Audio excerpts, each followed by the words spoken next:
No, this. No, the revolution isn't coming. I'm not joining in. This is a prop. This is Lucozade and a plastic bottle, not a petrol bomb that we're going to be using today when we talk about self-defense.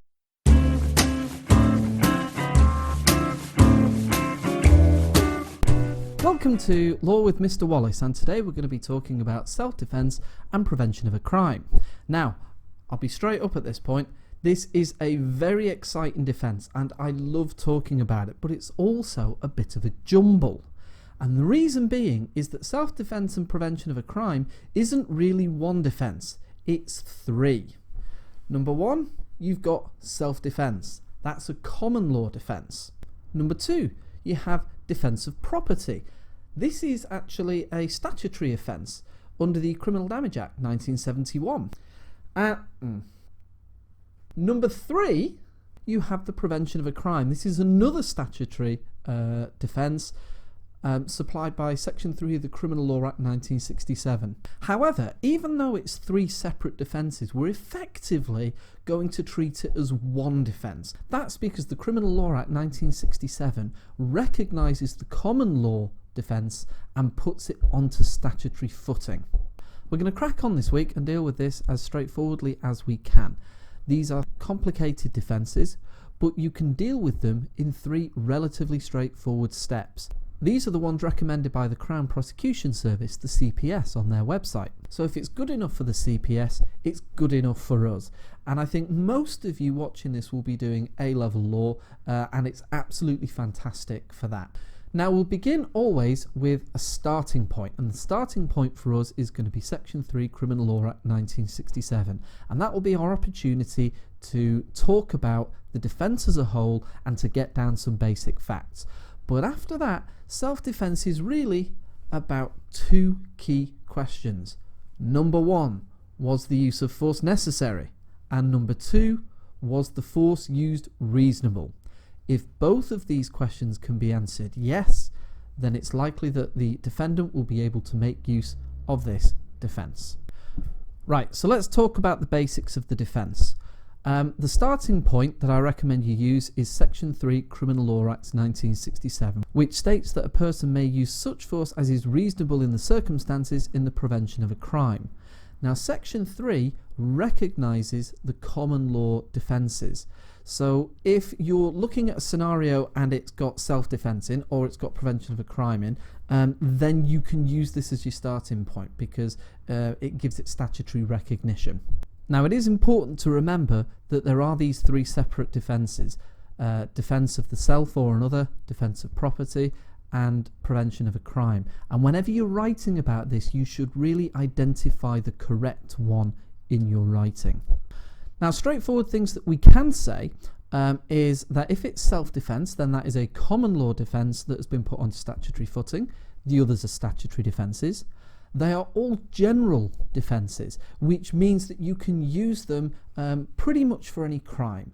So all the way down to something like assault, all the way up to something like murder. And they are complete defences as well. So if the jury accepts the defence, then it will result in the acquittal of the defendant. So it's a fantastic defence from the defendant's point of view. Now, when we're dealing with this defence, it's all about two questions, as I've mentioned. Number one, was the use of force necessary? Number two, was the use of force reasonable? We're going to look at those in order because you need to get a yes to this one before you can move on to this one. So we've got to establish necessary and then we can establish reasonable. So let's go on to was the use of force necessary. And the first thing to say really is that the use of force by the defendant must be justified. In other words, I can't be the one that started the fight if I'm going to use it. The main thing to talk about when we're looking at was the use of force necessary is everything is from the perspective of the defendant. And really what I'm saying is it's a question of shoes. Yes, a question of shoes. What I mean by that is that the jury are expected to put themselves into the defendant's shoes. They have to get inside the mind of the defendant to decide whether the use of force was necessary or not. I'll give you an example with one of the key cases. The case is that of Gladstone Williams, and this is a very, very famous case. If you're doing this in lessons, you almost certainly will have covered it. So the facts of Gladstone Williams are as follows. An older man, Williams gets off the bus and he sees an older man attacking a young teenage boy.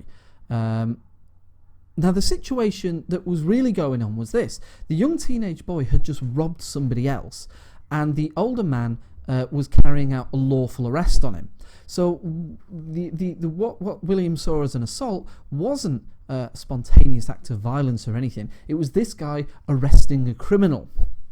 So everything should have been fine. But Williams didn't see the start of that. So let's put ourselves in Williams' shoes. Excuse me. What we see is as follows. What we find is as follows. We get off the bus and we see older man assaulting, physically attacking a younger teenage boy. Just knowing that, do we agree that Williams was justified in using force? Well, the jury said yes. It was a mistake, yes, but it was a genuine mistake. And in the case of Gladstone Williams, the judgment went further than this and said that the defendant is entitled to rely on a genuine mistake, whether it was a reasonable mistake or not. So we don't have to ask, well, that was ridiculous. Williams should have checked what was going on first. All we have to ask is, did Williams genuinely himself believe that there was a justifiable reason to use force? And do we, as the jury, agree that that was necessary? So it's kind of a mixed subjective-objective thing. First of all, we subjectively put ourselves in the mind of the defendant, or the shoes of the defendant. And then we ask objectively, is it necessary to use force in those circumstances? However, this does have its limits. As you can imagine, the court is not really happy with people making mistakes when they're drunk and then getting involved in fights and things like that. So in the case of O'Grady, assaulted somebody else because they drunkenly thought that it was necessary, that they had to. And it was established there that drunken mistake cannot be relied upon for self-defense. So if it's drunken mistake, then the defense will fail. When we're talking about necessity, one of the most interesting questions that comes up is exactly when the defendant is justified in using force. You don't have to retreat even if you have an escape route. You can hold your ground. The case that demonstrates this is Bird. And what was stated in Bird is that while you do not have to retreat, you must show an unwillingness to fight. So retreating or running away, if you can, is good evidence that you're unwilling to fight. But at the same time, if, for instance, you're being mugged and you simply don't want to hand over your property, the law doesn't require you to. You're not required to do absolutely everything you can within your power, hand over your wallet and all that kind of stuff, before you fight. However, I would suggest if you are being mugged, hand everything over. You know, it's just easier. Don't be a hero. But let's develop this question a little bit further. Could it be justifiable to attack the other person before they attack you? So you don't have to retreat, but do you have to wait to be attacked yourself before you strike someone else? This is an issue dealt with that we call the preemptive strike. That's hitting someone else or striking someone else or committing a crime before the same is done to you. And the key case for this is Attorney General's reference number 2, 1983.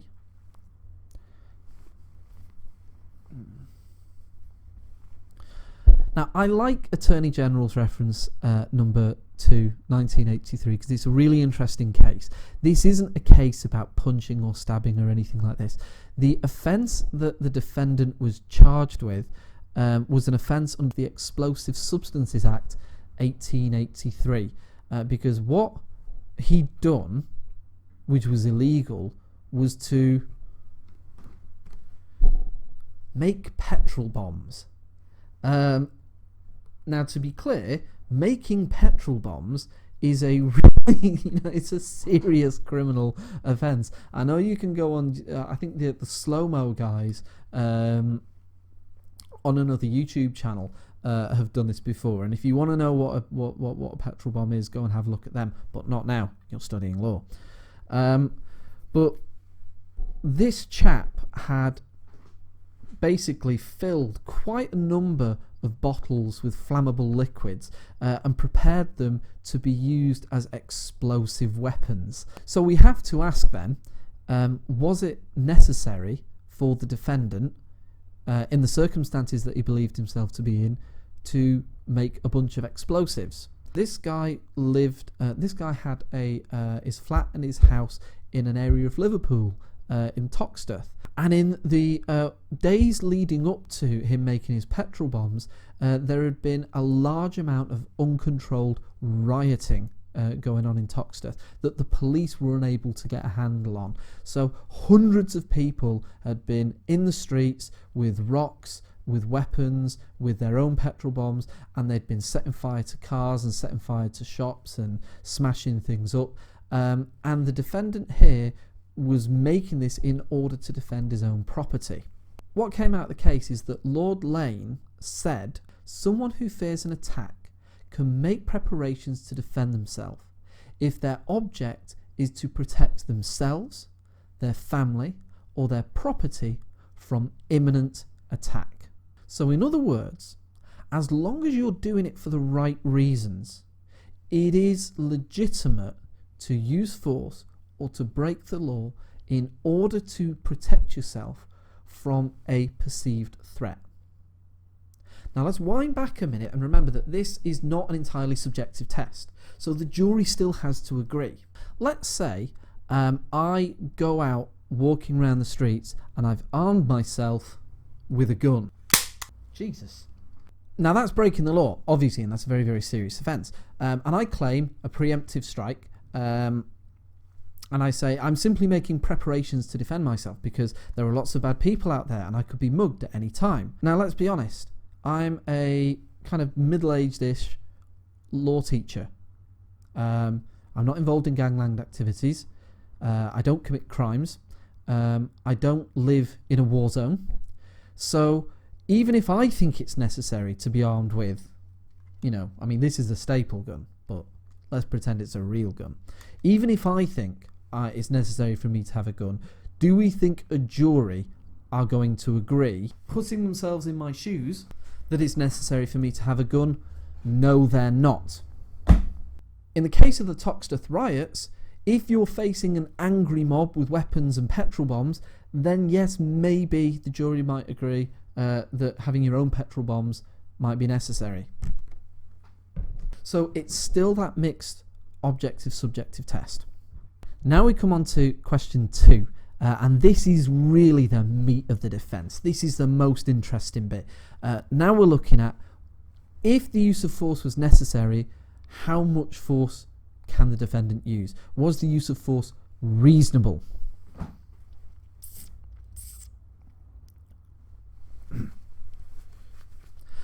Now, the key bit of law that you should know here is that excessive or unreasonable force will cause the defence to fail.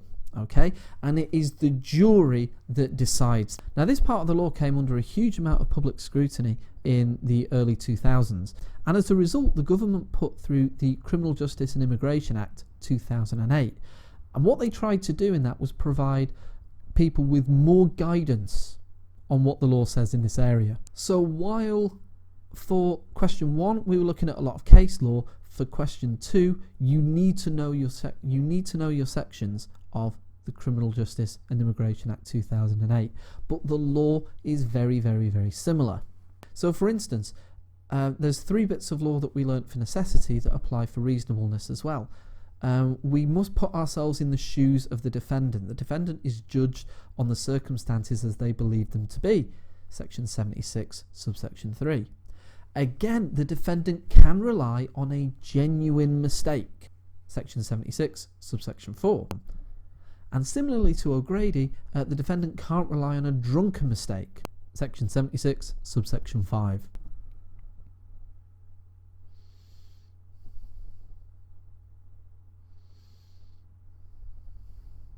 So to recap very quickly, excessive force will cause the defence to fail. But the defendant's use of force, how much force they used, is judged on the circumstances that they believed it to be. They can rely on a genuine mistake. They cannot rely on a drunken mistake. But none of this really helps us understand what reasonable force means. What is reasonable force? The key section is section 76, subsection 7, which is based on the older case of Palmer and takes part of the judgment of Palmer and puts it into statute. That means the bit on the screen there is really important. Make sure you've got it written down. Make sure you've got it learned. I mean, seriously, pause this now and practice saying that a few times. That a person acting for legitimate purpose may not be able to weigh to a nicety the exact measure of necessary action. Translation: the jury should give the defendant some leeway. They're allowed a little bit of scope either way. In the heat of the moment, you may not be able to judge exactly how much force to use. So for instance, if somebody assaults me and they're punching me and I punch them back, we might ask how many times is appropriate. Now, let's say I punch them twice and they fall away, and then I punch them twice again. So they're attacking me and I go 1, 2, and they start to fall back, and I keep going and I go 3, 4. Were those last 2 punches necessary? Maybe not. Maybe I would have been able to get away. But if I'm going about my business and I get attacked, in the heat of the moment, I might not be thinking quite like that. I might not be able to judge it precisely, going, well, you know what, I think 2 punches are necessary here, 3 will be overboard. So as long as I get it roughly right, then that's okay. On the other hand, if somebody assaults me and they try to punch me, and I hit them twice, and they kind of fall away, and I hit them 2 more times, and then I get my garden shears, and then maybe I go and retrieve my gun, then it might be fair to say that I've used excessive force and the defence will fail. So it's up to the jury what reasonable force means. And the Criminal Justice and Immigration Act 2008 says that they should give the defendant a certain amount of leeway. But excessive force is still excessive force. So it might be helpful here to examine some cases where the defendant has been judged to cross the line, to move from the realm of reasonable force into disproportionate force. In Tony Martin's case, he was a farmer whose home was being burgled. Now, Tony Martin at the time was sleeping next to a double-barrel shotgun. He went downstairs, and it was decided at trial that what happened was that he got very close to the burglars, who turned and ran and fled, and then fired both barrels. He hit one defendant in the leg, and he hit the other defendant, a 16-year-old boy, in the back and killed him. So the fact that they were running away and that Martin himself was not under immediate threat, he believed that he used reasonable force. His view absolutely was that he used reasonable force. The jury did not agree. They looked at the circumstances from his point of view. They put themselves in his shoes, and they said, in your shoes, you went too far. Similarly, in Hussein, it emphasised this point that if the defendants are acting out of revenge, then that will cause the defence to fail. In Hussein, the victim was one of 2 armed robbers who had tried to carry out a robbery on the defendant's shop, and they'd used baseball bats and machetes to take grandparents and I think sisters hostage. one of the brothers, there were two same brothers, one of them managed to escape and get his older brother.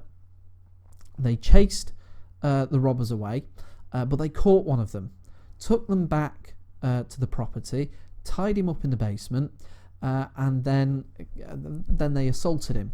And during the assault, one of them took a cricket bat and hit the victim round the head with a cricket bat so hard it split the cricket bat into 3 pieces and left the victim with permanent brain damage. The fact that they were acting out of revenge, the fact that the circumstances said that the victim was detained, and the level of force used when they struck him with the cricket bat meant that it was disproportionate.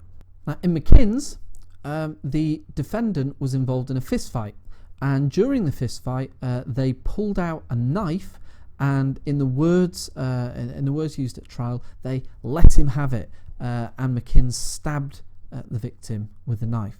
Now, Lord Justice Davis said that it was totally unreasonable in a fist fight to use a knife and to go in for the kill, and so for that reason it was excessive force, and again the argument of self-defense failed. Now, effectively, I want to finish there because those are the essentials that you need to know for this defence. What we should be able to do at this point is go through the 3 steps to talk about self-defence and prevention of a crime yourselves. You should be able to say something about the defence in general, what sort of a defence it is, and the 3 different parts of it. You should be able to give the law for the first question: was the use of force necessary? That means understanding that the jury look at the situation from the view of the defendant. So the jury should put themselves in the defendant's shoes and then try and reach an objective judgment from there. You should also be able to give the law surrounding question 2: was the use of force reasonable? That means knowing your sections in the Criminal Justice and Immigration Act 2008 and being able to identify situations when excessive or disproportionate force has been used and it's caused the defence to fail.